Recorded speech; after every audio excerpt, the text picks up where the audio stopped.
What's good, everybody? It is your boy, Brandon Leake, season 15 winner of America's Got Talent's spoken word artist, native Stocktonian, believer, all sorts of different titles, names, and monikers or whatever. And we are here for episode 3 of my podcast entitled Vulnerability. This is a podcast where I come here and I show some of the scars and wounds that have either healed or we're in the process of healing, and talk about the journey of how we can challenge the status quo, how we can push against norms that we've kind of lived with and try to become better by utilizing one of the greatest gifts God gave us, which is being able to be vulnerable with each other. And so today's topic is conversations I wish I could get back. We're going to talk about the power of the tongue and how it can do both immeasurable good and immeasurable damage, and some specific instances of times in which I have not minded my tongue well. So let's talk about it. This is going to be probably one of the hardest ones I've done to date to be able to work my way through.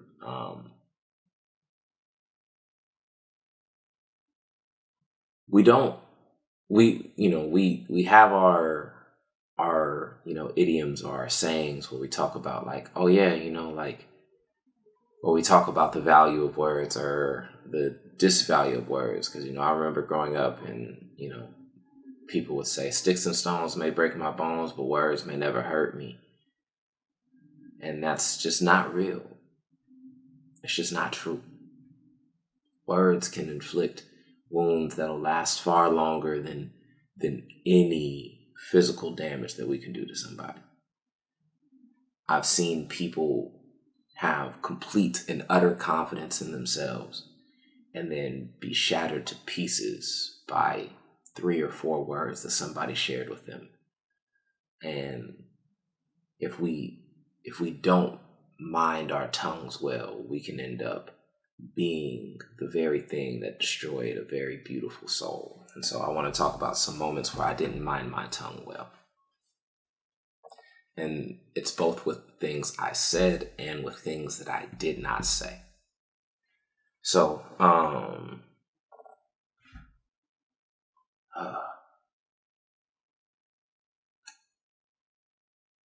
remember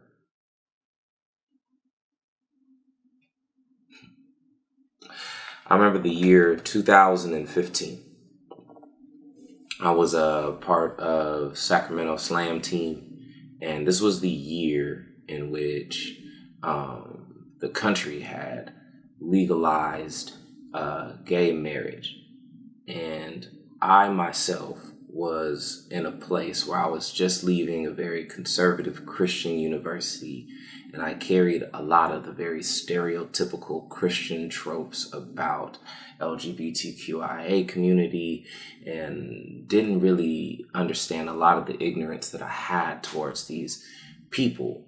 And in fact, a lot of my commentary would be like, yo, I don't even know, like, if you understand that they are still like people at heart and nature, that like they still carry this humanity in them that you're just not seeing. All you're seeing is a title around them.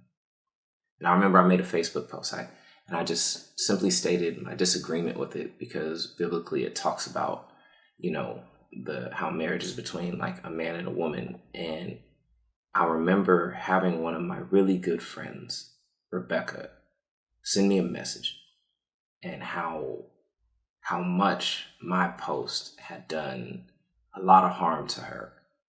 And I remember having a conversation with my slam coach at the time about how the beliefs that it's not even the fact that I held these beliefs, but the callous way that I felt privileged enough to share these beliefs without the recourse to understand how they would impact so many other people.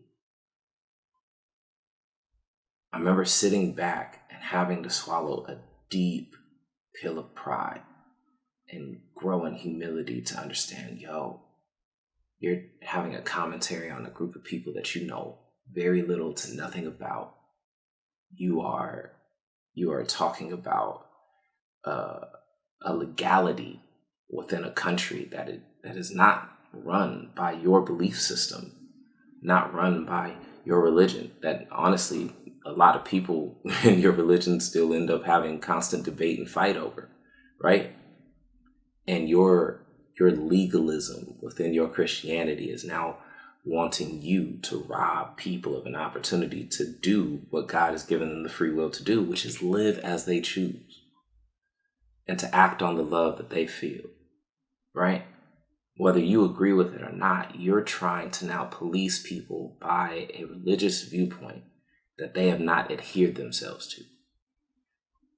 And I remember how me and my friend, Rebecca, it's not like we're not friends anymore, but our friendship most certainly took a drastic turn for the different in the aftermath of what was maybe 20 words in a post. And the way that I carried those words in those moments, in that particular moment, has forever resonated with me. Because I didn't necessarily think people cared about what I thought. And I didn't think that people cared about what I said, despite the fact that I was a poet who would go up on stage. And I told myself from that day forward, I'm like, Brandon, if you're going to speak on something, don't be ignorant to what you're talking about. Take the time to learn, to humanize these people, to understand whomever you may be commenting on and whatever it might be, whatever communities are going to be drastically impacted by the opinions you hold and share. You have to first take the due diligence to learn and be educated on who and what you are going to be talking about. And I remember being able to take such a drastic shift from there. But despite the fact that my feelings and opinions changed, despite the fact that my ideology around it shifted, I couldn't get those words back from how they impacted my friend. I couldn't get the identity back of who I once was in her eyes and how that shifted later. That was a moment where words spoken in ignorance drastically changed me. And it made me better, but it cost me something in the real world that I needed to shift and change from. And then I'll talk about an instance where holding my tongue did something.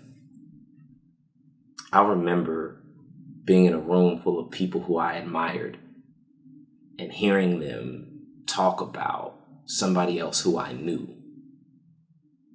And they weren't necessarily being derogatory. They just weren't necessarily being uplifting or affirming of this person in terms of the sense of like their artistry and who they were and what they could do and what they could become. And I remember sitting there and desiring to be accepted by these people, but also feeling very convicted about the fact that I did not like the nature of the conversation that I was in, and just simply holding my tongue. And I had to go to my homeboy and apologize to him. This just happened recently, and talk about it and be like, yo, I was in a room where people were talking about you in a way that I didn't really appreciate and that I know you would not have appreciated. And I didn't speak up the way that I felt I should. And I want to say I'm sorry for that, bro. Because you're a friend of mine and I know I should have said something. Because in a lot of regards, not in all regards, but especially in this regard, my lack of speaking was not out of a lack of opinion or a lack of care. It was out of a fear of not being accepted by these people who genuinely wouldn't have accepted me anyway. And even if they would have accepted me, they would have accepted me under the condition that I bring myself down to their level of how they converse and how they have this elitism. And I just don't like that. I just don't like that. And so I had to apologize. I had to reach out to my boy and talk to him about it. And biblically, it talks about it here, like death and life are in the power of the tongue, and those who love it will eat of its fruits. You have an immense power in the words that we speak and how we talk about things, the framework in which we talk about them, your ability to be able to like both be God's representative or the thing that'll push people further away from God by how you carry your words.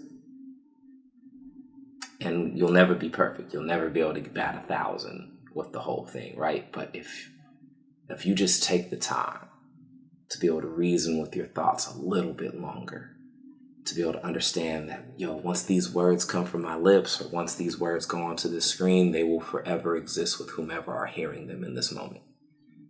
And how do I want them to be carried? What do I want them to be carried into? Because I want them to be carried in love. And love isn't always comfortable, right? Like, love can be accountability, which does not always feel good. But also at the same time, love does not try to cause offense. Love does not try to cause harm. Love does not try to demean or diminish. And if we carry our words in love, then I think we can do some really powerful things. For instance, a moment of sharing a positive instance of how I carried words. In 2014, I was on tour with my boy Fariss, and we went out to Portland, Oregon. And it was my first time in Portland, and we were performing. I was opening up for his tour, and we were shooting a music video in the park. And there's a woman there named Benita, and I went and I approached her and I shared a little short poem with her, and I invited her to the show. And she told me, she was like, "You're the first person who made me smile in a while." She came to the show. I shared she watched some of my poetry, and I saw her run out of the coffee shop crying. And I ran out and I asked a simple question: "Are you okay?" And she said, "Nobody's asked me that in so long." And she explained to me how she was going through all of these very traumatic experiences. I don't want to get into the full details because that's her story. But she was talking about how that day was going to be the day in which she was going to take her own life. And how the kindness extended through the words I shared, and how my willingness to just simply be present with her in the moment encouraged her to continue to live. And she's now a nurse. And that's really beautiful. That is really beautiful. Because, as stated here, the power of life and death lies in the tongue. Both are valuable because we need to speak death to certain things. But we also must keep in mind that life is so necessary for us to pour into other people. Because at the end of the day, outside of God, we are all we got. And our most important thing that we can do is speak life into one another. So how will you choose to use your words as we move forward? Let me know in the comments. Holla at y'all later.